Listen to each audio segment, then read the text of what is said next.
guys, welcome back to another Destiny 2 video. Today's video is the first Solar 3.0 Warlock build, and it's a personal favorite of mine just because of the versatility that this build actually offers, as well as support options, and also featuring some of the best damaging grenades in the entire game. Of course, before we get into it, be sure to like and subscribe for more Destiny 2 content like this, and let me know any future builds that you want to see down in the comments below, as well as suggestions for this build. Getting right into it, we are on Solar 3.0. I'm personally using Daybreak, but if you want to use Will of Radiance, you can totally do that. It's just a personal preference for that. As far as abilities go, I'm using Phoenix Dive, Incinerator Snap, and the Fusion Grenade.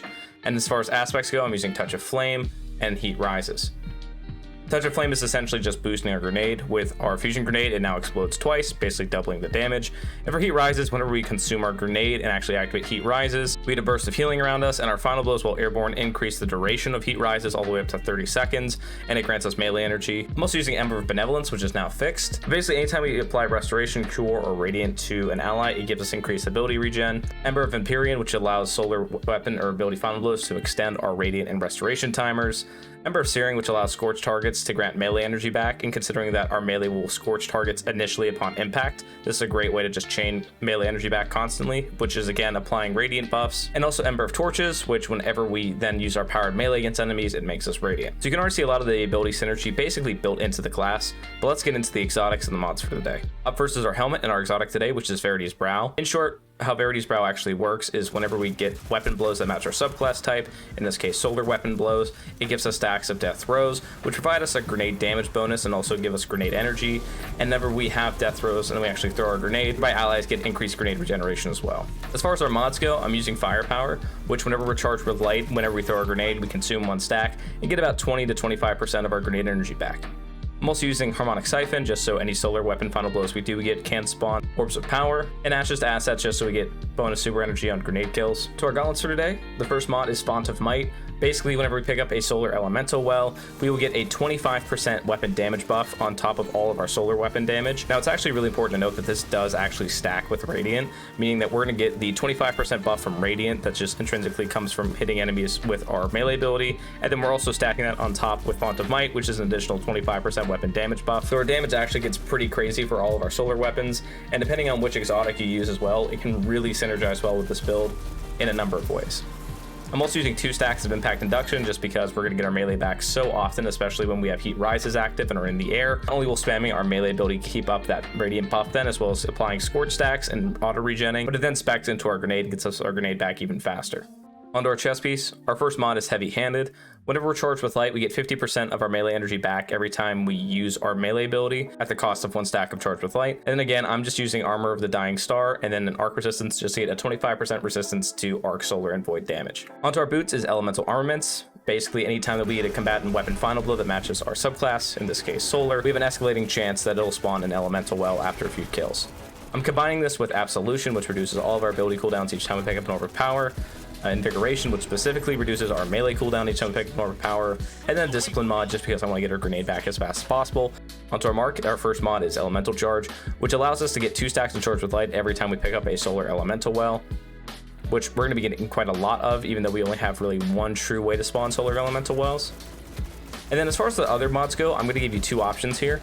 If you want to spec more into your weapons and you don't want to spec into so much ability spam, I would actually highly recommend using Flame Harvesting, which allows solar exotic final blows to generate elemental wells.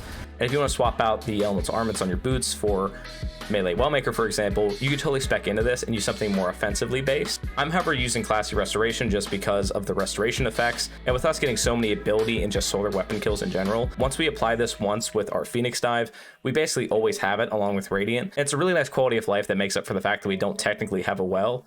Again, if you wanted to use something like Boots of the Assembler and an actual healing well instead, it actually synergizes really well with the cost of course, less grenade damage because we're not actually using Verity's Brow anymore, but it is still a really good support option that you can spec into for this build, although it kind of already does it on its own. And then finally, I'm using Bomber just so whenever we do use our class ability, again in this case Phoenix Dive, it reduces our grenade cooldown. Now you've probably heard me mention a few times that you can actually spec into a few different weapons depending on how you want to play this.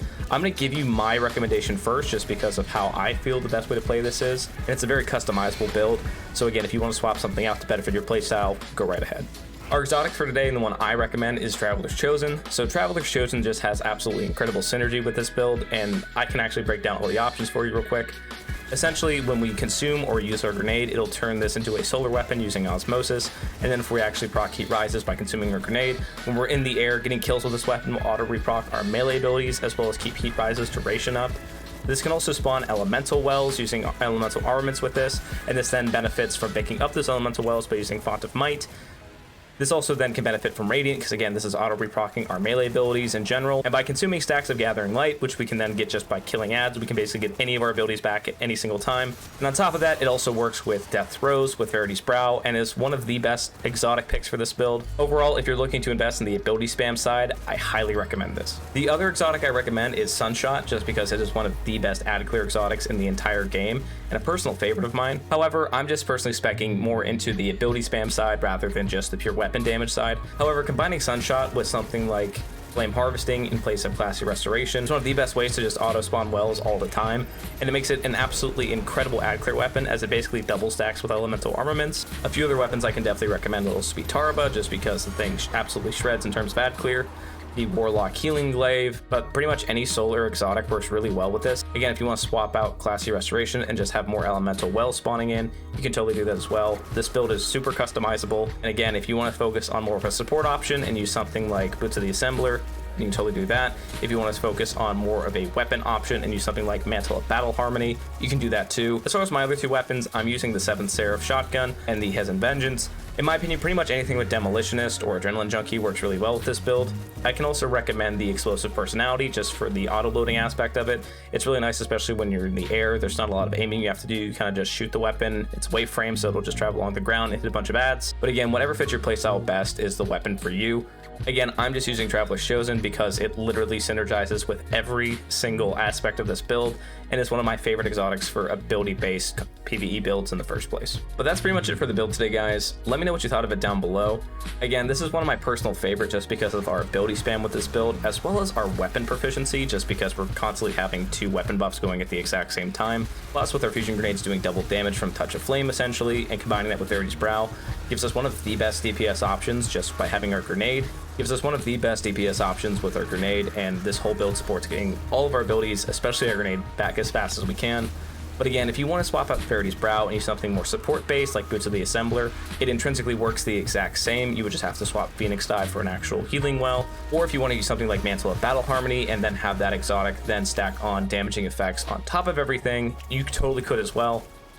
There's a lot of options that you can actually do with this build, and I highly recommend, if you're going to give it a try for yourself, experiment a bit with certain exotics or different weapons you prefer to use. This is one of the few builds that I actually recommend that if you want to use something else other than the exotic, again for today's Verity's Brow, I highly recommend you experiment with this, because the main aspect of this build works with so many different builds and so many different effects. It's something you absolutely have to try, and I highly recommend if you're looking for a solar build for your Warlock this season, you definitely give this a try. But that's pretty much it for today's video, guys. I'm currently working on a few more builds, mainly for Titan and actually an Arc build for Hunter, so stay tuned for that. But again, let me know what you guys thought of this build down in the comments, as well as suggestions for future builds, or if you just have any recommendations for a certain build or a certain playstyle you want to see, let me know down below. As always, I really appreciate the continued support on builds like this, so thank you so much for that, and I'll see you guys in the next video.